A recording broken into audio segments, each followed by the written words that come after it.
আচ্ছা বলুন তো, সৌন্দর্য কতটা ইম্পর্টেন্ট? অনেক সময় পাবলিক প্লেসে অনেকেই কমেন্ট করে থাকেন, বাবা তুই যা মোটা হচ্ছিস দিন দিন, কোন দিন না ফেটে যাস।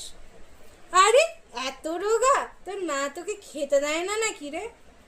তুই যা ঢেঙা লম্বা, জানি না কি করে বাবা এত লম্বা বর পাবি। আবার কোনো খাটো মানুষকে বলা হয়, এই চুপ থাক, তুই তো এখনো বড়ই হসনি রে। এই রকম কমেন্ট করার আগে একটু ভেবে দেখবেন তো, আপনি যতটা স্পোর্টিংলি এই কমেন্টগুলোকে করেন, ঠিক ততটা স্পোর্টিংলি এরকম কমেন্টকে অ্যাকসেপ্ট করতে পারবেন তো? জেনে রাখবেন, সৌন্দর্য হচ্ছে একটা ভ্রম। সৌন্দর্যের কোনো অস্তিত্ব নেই, কিন্তু আপনার মন যদি সুন্দর হয় তাহলে কিন্তু আজীবন এই সৌন্দর্য নিয়ে আপনাকে সবাই ভালোবাসবে। ঈশ্বরের সৃষ্টি কখনো অসুন্দর হতে পারে না।